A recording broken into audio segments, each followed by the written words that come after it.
Ya salam Bapak Ibu dan Saudara yang dikasih Tuhan.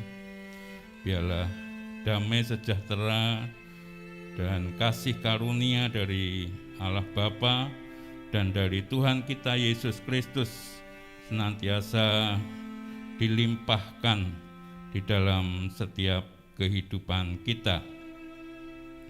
Mari saya ajak untuk membaca firman Tuhan di dalam kitab Yesaya pasal 60 ayat yang kedua. Yesaya pasal 60 ayat yang kedua. Demikian firman Tuhan. Sebab sesungguhnya kegelapan menutupi bumi dan kekelaman menutupi bangsa-bangsa. Tetapi terang Tuhan terbit atasmu dan kemuliaannya menjadi nyata atasmu. Puji Tuhan. Bapak, Ibu, dan Saudara yang dikasih Tuhan,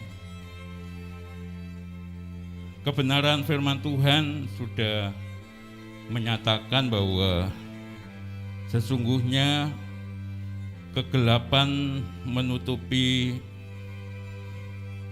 bumi dan kekelaman menutupi bangsa-bangsa. Artinya bahwa keadaan situasi bumi juga bangsa-bangsa tidak lepas dari keadaan yang gelap, tidak lepas dari keadaan yang suram, tidak lepas dari kekelaman. Artinya bahwa tidak selamanya dalam perjalanan kehidupan manusia yang ada di muka bumi ini akan selalu baik-baik saja. Sebagaimana bumi ini terdiri dari dua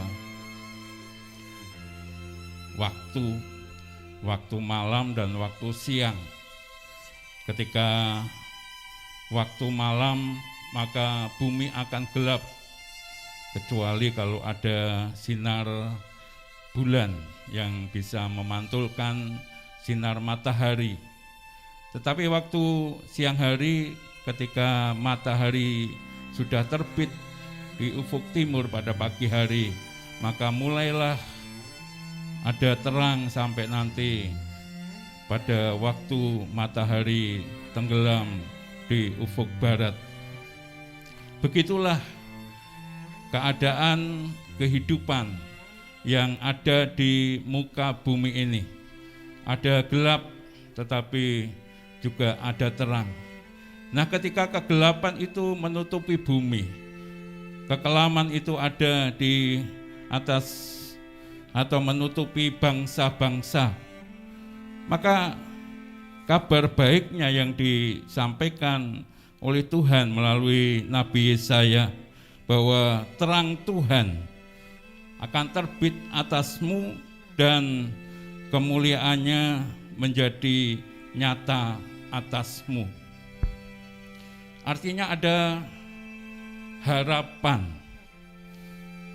bahwa sekalipun di tengah-tengah kegelapan bumi, sekalipun di tengah-tengah kekelaman bangsa-bangsa, itu ada secercah terang yang terbit atas setiap kita.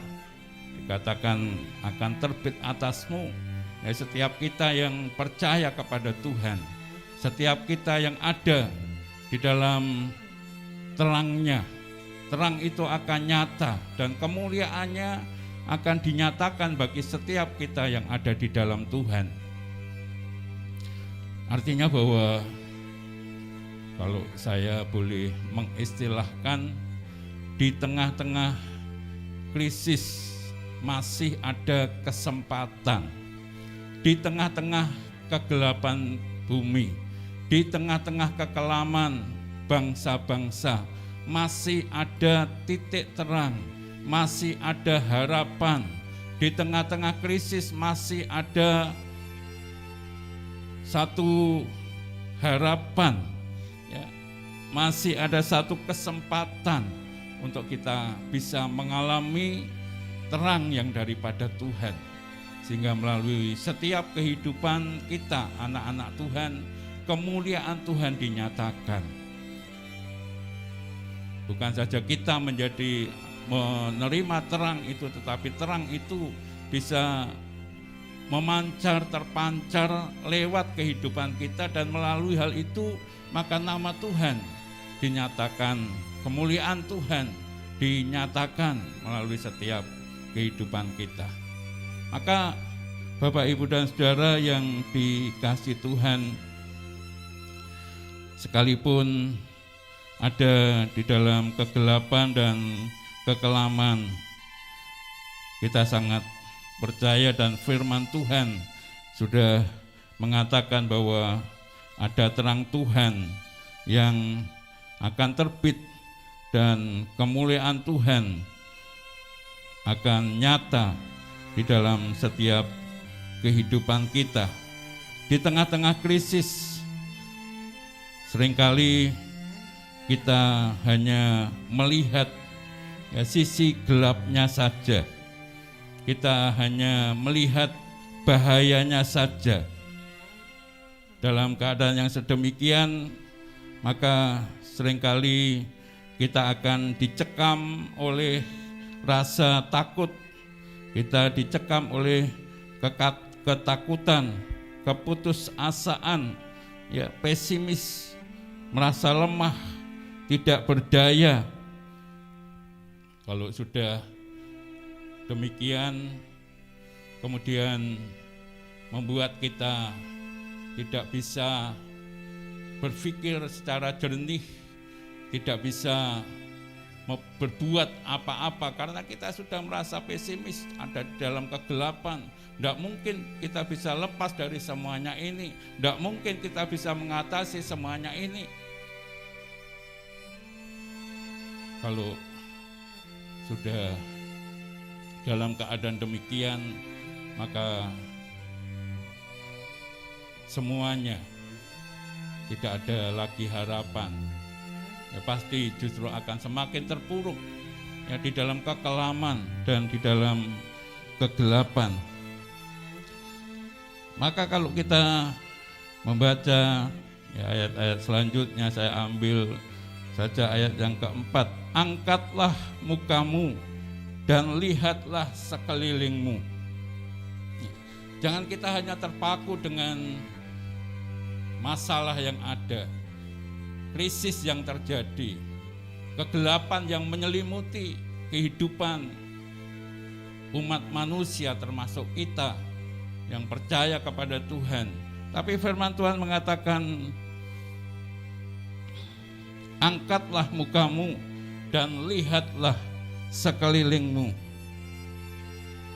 Artinya kita tidak hanya boleh melihat kegelapan yang sedang terjadi, kekelaman yang melanda, krisis yang sedang terjadi, tetapi mari kita angkat, melihat apa yang terjadi di sekeliling kita.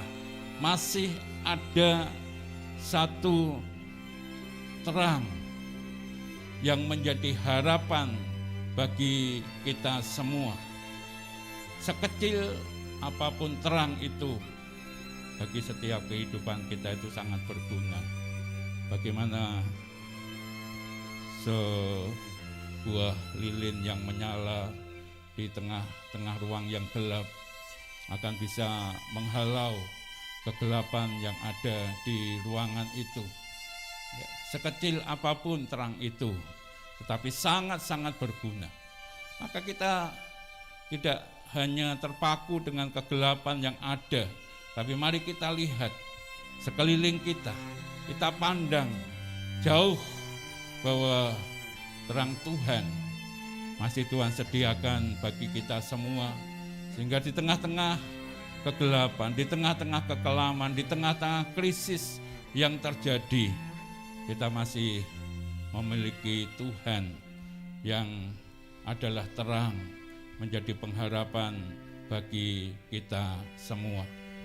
Bapak, Ibu, dan saudara yang dikasihi Tuhan, sebagaimana yang terjadi pada saat ini yang sudah kita ketahui bersama, bahkan kita sudah merasakan bersama apa yang terjadi di bangsa-bangsa, termasuk yang terjadi di Indonesia, di mana adanya pandemi virus corona ini bukan saja mempengaruhi di dalam kesehatan tubuh manusia, tetapi juga berdampak kepada bidang-bidang yang lainnya yang ada di dalam kehidupan manusia, baik itu secara ekonomi, usaha, pekerjaan, pendidikan, dan lain sebagainya. Semua terpengaruh, semua terdampak dengan keadaan virus corona ini, dan semua merasakan bahwa virus corona ini membuat kekelaman di dalam kehidupan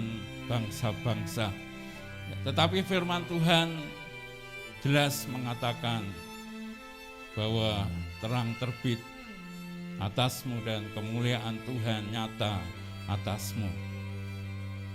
Maka Bapak, Ibu, dan saudara yang dikasihi Tuhan, ketika kita merenungkan kebenaran firman Tuhan ini, artinya di tengah-tengah krisis masih ada kesempatan, di tengah-tengah krisis masih ada harapan, di tengah-tengah krisis Tuhan memberikan terang, sehingga terang itulah yang akan menuntun setiap kehidupan kita untuk bisa mengalami pemulihan demi pemulihan, sehingga kehidupan kita tidak terus ada di dalam gelap, sekalipun dunia ini tetap gelap. Kita tidak ada di dalam kelam, sekalipun dunia ini tetap kelam. Tetapi kita anak-anak Tuhan memiliki terang di dalam Kristus yang memberikan kepada kita kehidupan yang sesungguhnya, yang daripada Tuhan.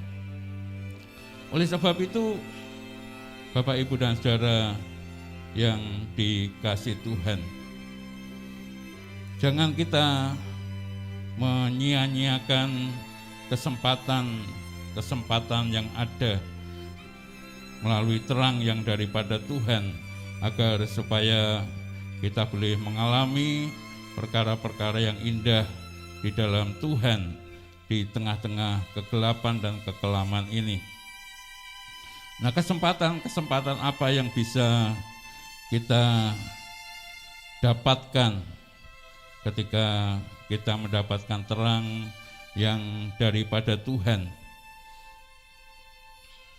Salah satunya adalah kesempatan untuk selalu ingat kembali kepada Tuhan. Ketika semua baik-baik saja, semua lancar-lancar saja, ya, berkat-berkat Tuhan mengalir luar biasa. Justru disitulah seringkali Tuhan dilupakan dengan berbagai-bagai alasan yang bisa saja ditemukan, ya, menjadi alasan untuk tidak lagi hidup mengutamakan Tuhan. Nah, dengan adanya krisis yang terjadi, mengingatkan, mengembalikan setiap anak-anak Tuhan untuk ada di dalam jalan-jalannya Tuhan. Di dalam Alkitab kita banyak menemukan bagaimana Tuhan mengizinkan kegelapan, kekelaman itu terjadi karena kasih yang daripada Tuhan. Ya, Tuhan tidak pernah tidak mengasihi umatnya, ya, lebih-lebih yang percaya kepada Tuhan Yesus pada zaman anugerah ini. Ya, tapi Tuhan selalu mengasihi, sekalipun cara-cara Tuhan seringkali tidak seperti apa yang diharapkan. Salah satu contohnya ketika zamannya Raja Ahab menjadi raja bagi bangsa Israel pada waktu itu. Melalui Nabi Elia, Tuhan berkata bahwa tidak akan ada hujan ya 3,5 tahun. Dan kita tahu bagaimana keadaan bumi ini ketika tidak ada hujan 3,5 tahun.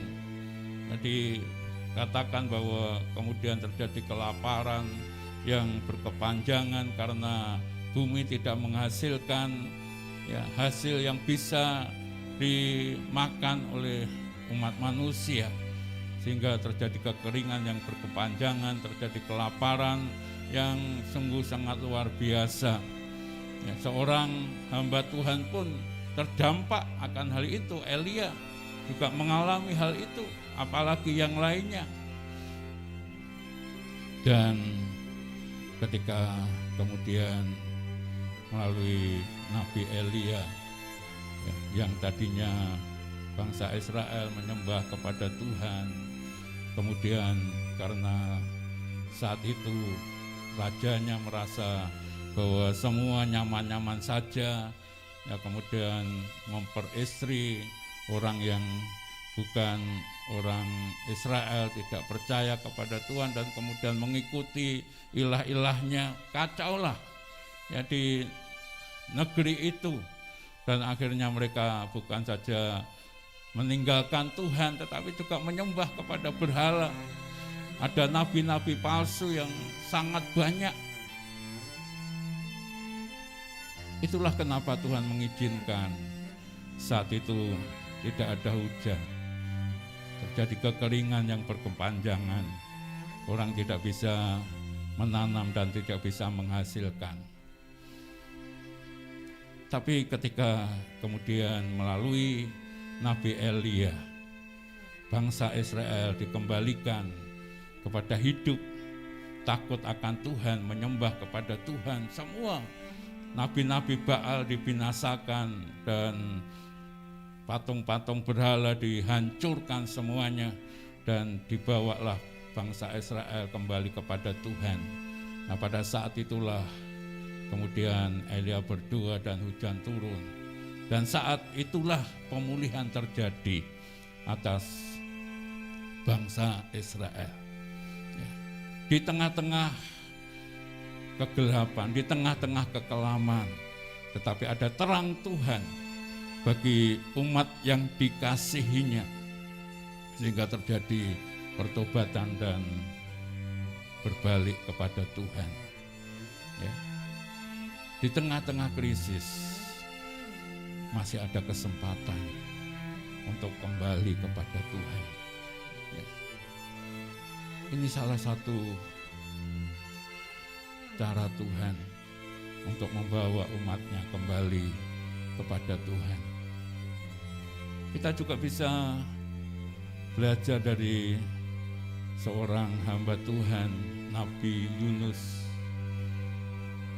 Kita tahu bagaimana kisah Nabi Yunus ini ketika diperintahkan oleh Tuhan untuk menuju ke Niniwe, memberitakan pertobatan atas Niniwe, tetapi Nabi Yunus tidak taat kepada perintah Tuhan.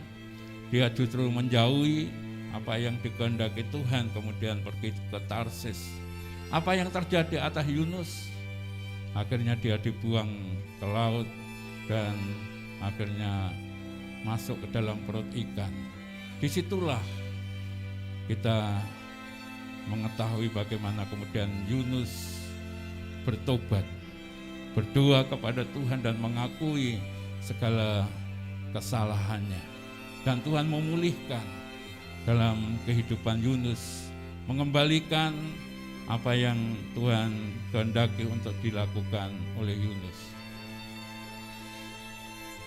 Demikian juga kalau Tuhan Yesus memberikan perumpamaan seorang anak yang terhilang. Ketika dia mendapatkan warisan dari orang tuanya, dia merasa bahwa semua ada bagiku, apa yang kurang daripadaku. Tapi dia tidak memiliki kebijaksanaan untuk mengelola warisan yang daripada orang tuanya, kemudian hanya dipergunakan untuk memuaskan keinginan dagingnya saja, berfoya-foya, main, ya, kemudian main perempuan dan lain sebagainya, dan akhirnya dalam sekejap boleh dikatakan semua habis. Ketika dia mendapatkan pekerjaan, ingin makan saja susah, ingin minta makanan yang biasa dimakan oleh babi pun tidak boleh. Ya, saat itulah dalam masa-masa yang kelam dia ingat kepada bapaknya, dan dia kemudian berjanji kepada bapaknya, aku akan meninggalkan semuanya dan aku akan kembali kepada Bapa. Dan itulah yang dilakukan. Dia ingat akan kasih bapaknya. Sekalipun aku hanya dijadikan pembantu pekerjanya, aku sudah bersyukur. Sekalipun aku tidak dianggap sebagai anak, aku sudah bersyukur. Tetapi kita tahu Bapa yang baik, yang selalu mengasihi. Ketika anak itu datang, bapaknya sudah menunggu.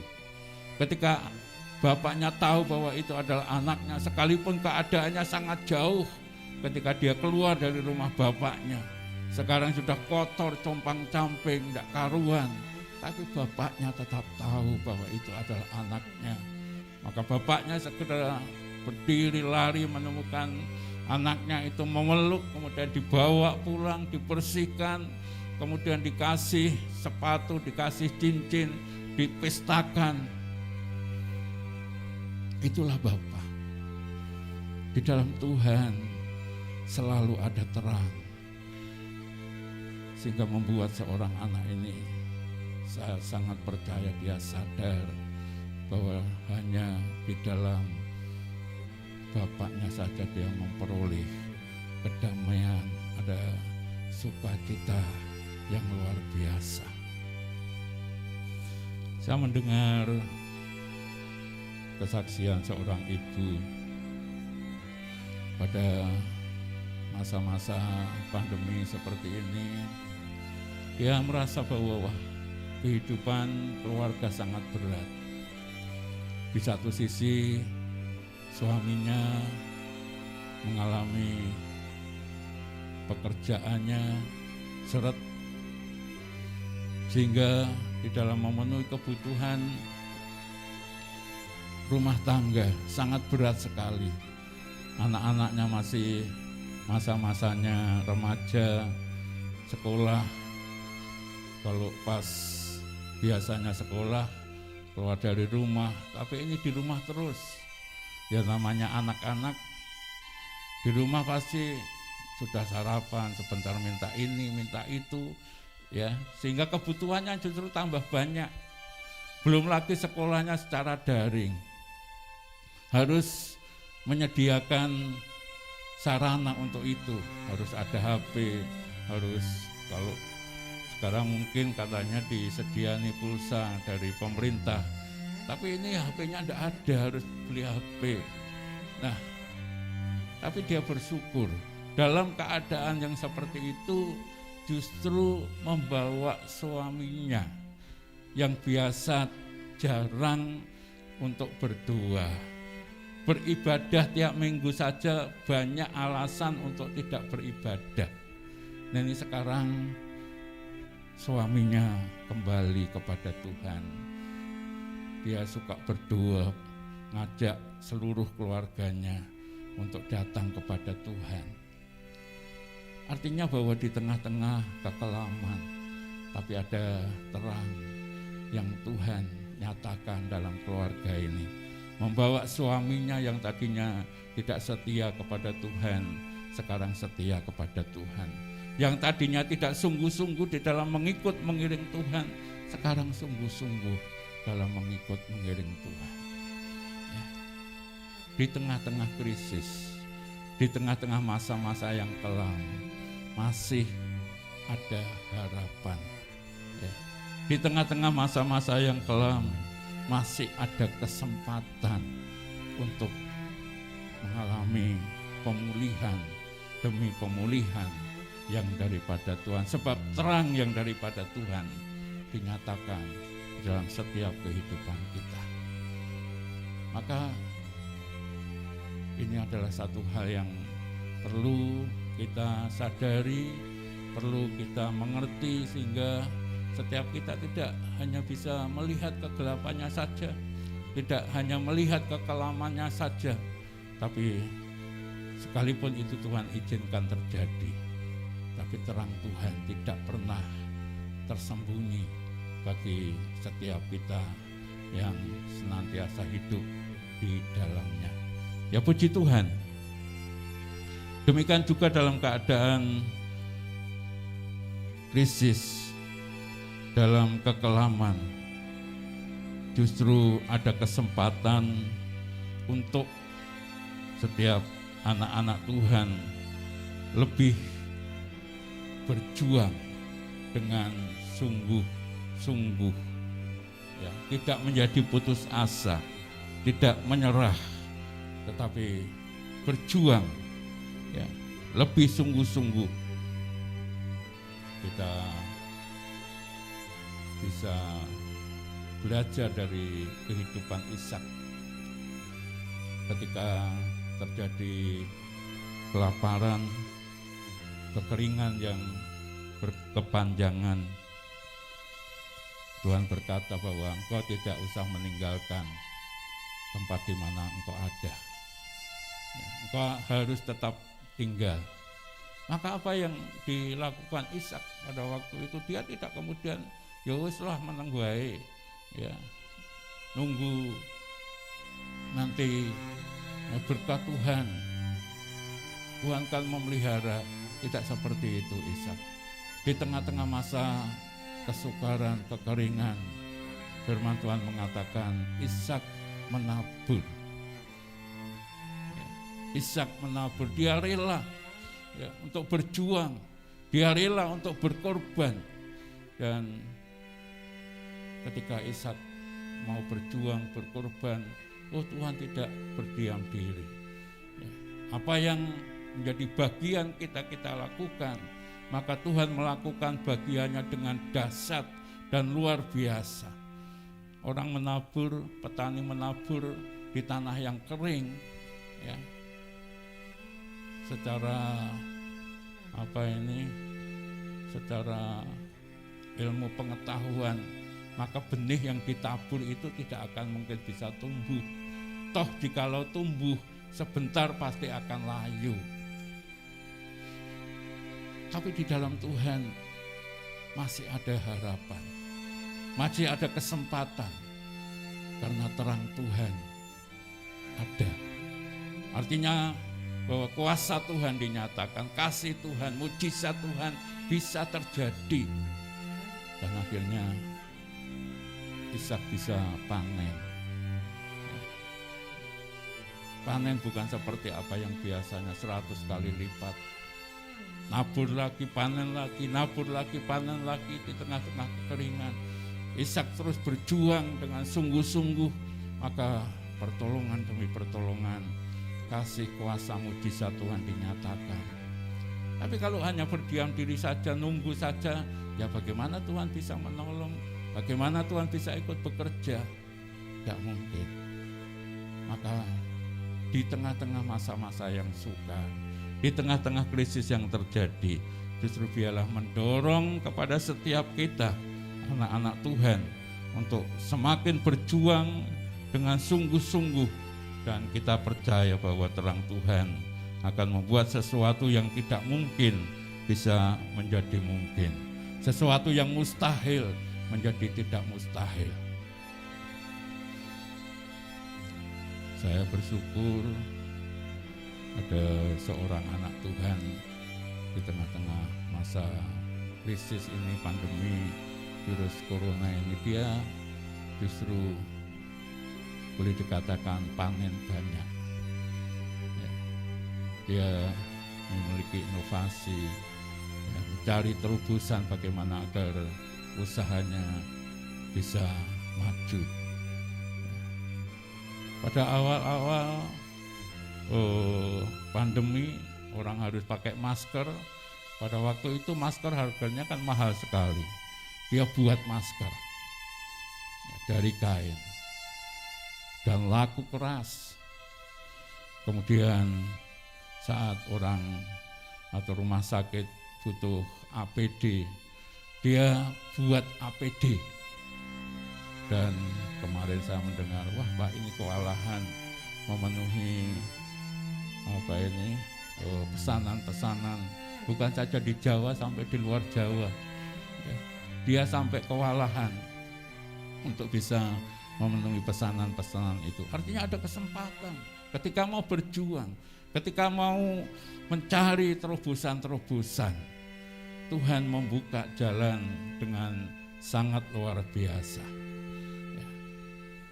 Di tengah-tengah krisis ada kesempatan untuk bisa mengalami perkara-perkara yang indah yang daripada Tuhan. Di tengah-tengah krisis ini juga bagi kita ada kesempatan untuk bisa berbuat baik bagi sesama kita. Kalau orang mulai mengeluh dengan keadaannya seperti itu dan lain sebagainya, kita bisa bersaksi bagaimana Tuhan tetap memelihara kita, bagaimana Tuhan bisa tetap memberikan damai, sejahtera, sukacita di dalam kehidupan kita. Dunia mengalami kegelapan, maka kita bisa tampil sebagai terang di tengah-tengah kegelapan dunia ini. Kita bisa menceritakan, memancarkan terang yang daripada Tuhan. Ya, kita tiap hari berdoa. Ya, kita terus boleh membawa jiwa-jiwa berdoa ya kepada Tuhan. Ini adalah sesuatu yang mungkin bagi sebagian besar orang ya, apa gunanya? Apa gunanya? Yang dibutuhkan bukan itu toh. Tapi kita sangat percaya ketika kita berdoa, maka bukan kita yang bekerja. Bapak Gembala seringkali mengatakan, dan itu saya catat betul-betul ya, tetapi yang bekerja adalah Tuhan. Ketika Tuhan bekerja, itu sangat dahsyat dan luar biasa. Itu pasti ya. Maka bagian kita tadi saya katakan, kita lakukan dengan baik, dengan sungguh-sungguh, maka Tuhan akan melakukan bagiannya dengan dahsyat dan luar biasa. Itu yang betul-betul saya catat. Tapi bukan dicatat saja, kita belajar untuk melakukannya. Dan saya sangat percaya waktunya Tuhan akan menyatakan semuanya ini. Ya, akan menyatakan semuanya ini. Di tengah-tengah kegelapan, di tengah-tengah kekelaman, Tuhan menyatakan terangnya. Dan kemuliaan Tuhan betul-betul akan dinyatakan dan dialami, diakui oleh umat manusia yang ada di muka bumi ini. Dan kita tidak saja berdoa, tapi kita juga bertindak. Ya. Dan saudara-saudara yang isolasi mandiri, kita gereja juga ikut ambil bagian untuk meringankan kebutuhan mereka. Kita juga memberikan sembako kepada saudara-saudara sekitar gereja, sekitar rumah Bapak Gembala untuk meringankan beban mereka. Ini yang bisa kita lakukan di tengah-tengah kegelapan, kekelaman. Ada kesempatan untuk kita memberitakan kabar baik yang daripada Tuhan, menyaksikan cinta kasih-Nya Tuhan, tapi juga membuktikan melalui tindakan-tindakan kita yang nyata. Jadi saya sangat percaya apapun yang Tuhan izinkan terjadi, ada rencana-rencana Tuhan yang indah atas umat-Nya, sebab Tuhan sangat mengasihi umat-Nya.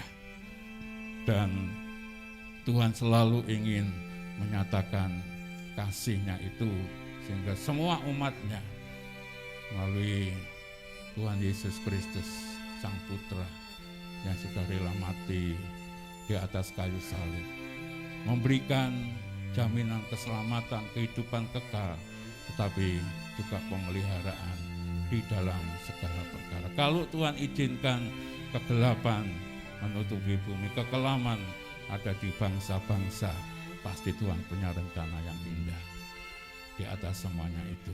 Ya puji Tuhan, Tuhan memberkati kita sekalian. Amin.